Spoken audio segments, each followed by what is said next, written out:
जय हिंद। Welcome to success academy Bakhsanda. आज मैं लेकर आया हूँ अर्धनारीश्वरी, जिनके लेखक हैं रामधारी सिंह दिनकर। और इस निबंध का पार्ट 2 वीडियो है, जो कि इसमें टॉप 20 ऑब्जेक्टिव्स इसमें है जो एग्ज़ाम में आने वाले हैं, वो उसको करवा रहा हूँ। ठीक है, तो बोलता है, फर्स्ट क्वेश्चन है, चलिए जल्दी से आप लोग कमेंट में इसका आंसर देंगे कि अर्धनारीश्वर निबंध के निबंधकार कौन है। तो ये तो सबको पता ही होगा भाई, जिस चैप्टर के बारे में पढ़ रहे हैं उसको कौन नहीं जानता है ना। ये क्या होगा? रामधारी सिंह दिनकर। नेक्स्ट, अर्धनारीश्वर किसका कल्पित रूप है? तो हम इसमें आपको बताए थे कि अर्धनारीश्वर जो है वो शिव पार्वती का, यानी कि शंकर पार्वती का कल्पित रूप है।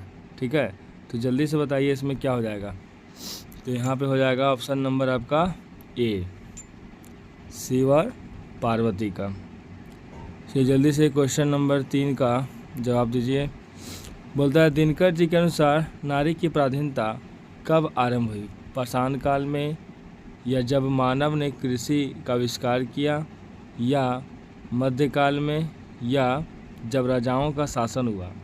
तो ऑप्शन नंबर बी है, जब मानव ने कृषि का आविष्कार किया। तभी से भाई बता देना चाहता हूँ कि पुरुष और नारी दोनों आपस में क्या हो गए? बट गए। और उससे पहले जब आदि मानव थे तो सब एक साथ रहते थे। ठीक है, तो पराधीनता का जब आरंभ होता है वो कृषि के आविष्कार से। ठीक है, क्लियर है।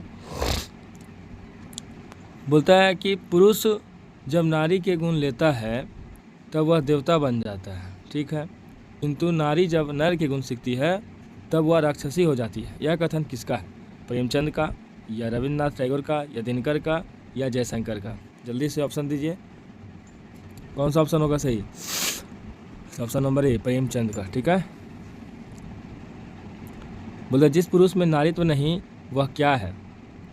बताइए, महान है, देवता है, अपूर्ण है, या संपूर्ण है? तो भाई वो अपूर्ण है। क्या है? अपूर्ण है, क्योंकि पुरुष में कुछ नारी का भी गुण होना चाहिए और नारी में कुछ पुरुषों का गुण होना चाहिए, तब वो पूर्ण माना जाएगा। अगर नहीं होगा तो वो क्या होगा? अपूर्ण होगा। ठीक है, तो option number C is the right answer. Question number 5 है, दिनकर जी किस बात से असंतुष्ट थे? तो दिनकर जी बताइए, पहला नंबर है रविंद्रनाथ और प्रसाद के विषय विचारक से, या विज्ञान के विकास से, या कृषि के आविष्कार से, या देवताओं की पूजा से? कौन सा सही होगा जल्दी से बताइए। तो रविंद्रनाथ और प्रसाद के नारी विषयक विचारों से, है ना, क्योंकि वे नारी के बारे में गलत बोलते हैं। ठीक है, इसलिए वे असंतुष्ट हैं। क्वेश्चन नंबर 7 बोलता है कि बुद्ध ने अपने किस शिष्य से कहा था कि मैंने जो धर्म चलाया था वह 5 सहस्त्र वर्ष चलने वाला था, किंतु अब 500 वर्ष ही चलेगा? राहुल से, आनंद से, सुजाता से, या अशोक से? तो मैं बता देना चाहता हूँ कि इसमें जो आनंद था वो भगवान बुद्ध का प्रिय शिष्य था, तो आनंद ही सही ऑप्शन होगा। नेक्स्ट क्वेश्चन, जल्दी से इसका जवाब दीजिए। क्वेश्चन नंबर 8 का बोलता है कि किस संप्रदाय में यह मान लिया गया कि नारियों को इस शरीर से मोक्ष नहीं मिल सकता? श्वेतांबर, दिगंबर, महायान, या हीनयान? जल्दी बताइए। Option number B. बता देना चाहता हूँ, दिगंबर जैन धर्म का ऐसा संप्रदाय है जिसमें निवस्त्र रहा जाता है, यानी कि इट मीन्स बिना कपड़ों के रहता है सभी लोग, है ना। तो नारी को इसमें रहना कहीं शोभा नहीं देता है, इसलिए इसमें मोक्ष नहीं मिल सकता है। अगर नारी को मोक्ष की प्राप्ति लेना है तो भाई वो पुरुष बनेगी, तभी उसको मोक्ष मिलेगा, मुक्ति मिलेगा। ऐसे इस जन्म में मिलने वाला नहीं है। आप लोग पूजा पाठ कीजिए खाली भगवान का। ठीक है, नेक्स्ट क्वेश्चन, पुरुष ने अपने आप को क्या मान लिया? वृक्ष और धूप, लता और चांदनी, जल और नदी, पुष्प और कांटे? तो पुरुष ने अपने आप को वृक्ष और धूप माना है। क्या माना है दोस्तों? वृक्ष और धूप। नेक्स्ट, कामनी तो अपने साथ कैसी शांति लाती है दिनकर जी के अनुसार? भयानक शांति, यामिनी यानी कि रात की शांति, या नदी जैसी शांति, या इनमें से कोई नहीं? जल्दी से बताइए इसका ऑप्शन क्या हो जाएगा। तो ऑप्शन नंबर बी जो है वो सही है। ठीक है, 11 नंबर, बापू मेरी माँ पुस्तक का संदर्भ पाठ में किसके लिए आया? देखिए, ये तो बहुत ही ईजी क्वेश्चन है, आप लोग ऐसे ही बता सकते बिना पढ़े हुए। जवाहरलाल नेहरू से, या सुभाष चंद्र बोस से, या महात्मा गांधी के नारीत्व साधना के लिए? तो सी ऑप्शन ही सही होगा। अगली क्वेश्चन, समाज में कर्म के क्षेत्र का स्वामी किसे माना जाता है? नारी को, बच्चे को, या पुरुष को, या राजा को? तो पुरुष को ही माना जाता है कर्म क्षेत्र का स्वामी। ठीक है। अर्धनारीश्वर निबंध में जीवन के किन दो भागों का वर्णन है? जल्दी से बताएंगे। गांव और शहर का, घर का जीवन और बाहर का जीवन, युद्ध और शांति का, अमीर और गरीब का। तो ऑप्शन नंबर बी जो है सही है, घर के जीवन का और बाहर के जीवन का। आपको बता दें कि अर्धनारीश्वर में बताया गया था कि नारियों को बांट दिया गया घर के काम करने का, यानी घर का जीवन देखने का, और पुरुषों को बाहर का। ठीक है। तो इन्हीं दोनों के बारे में वर्णन है। अर्धनारीश्वर के अनुसार नारी क्या है? तो अर्धनारीश्वर के अनुसार नारी क्या है? विचार है, कि केवल भावना है, या कठोर कर्म है, या शासक है?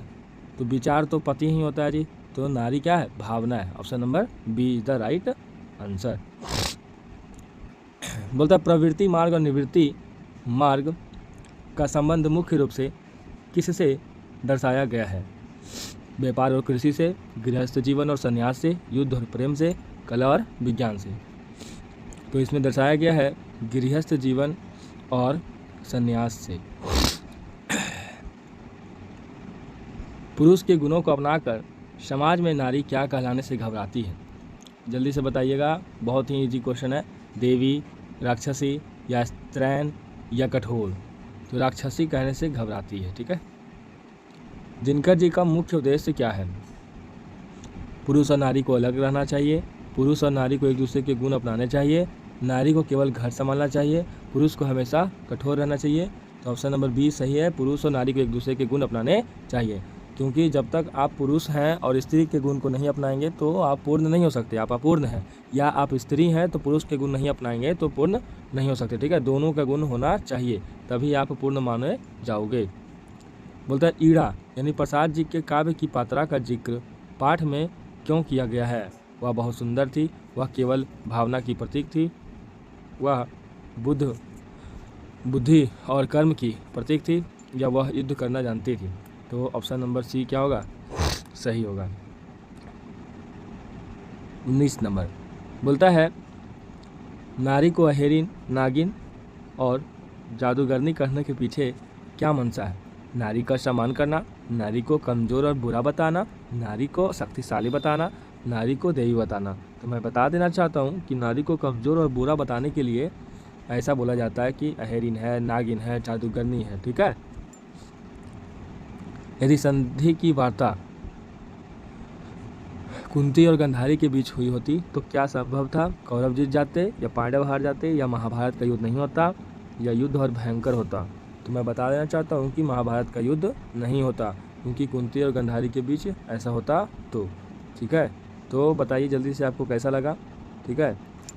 ऐसा अगर PDF आपको चाहिए तो आप मेरे इस नंबर पे मैसेज कर सकते हैं, हम आपको PDF भेज देंगे बिल्कुल फ्री।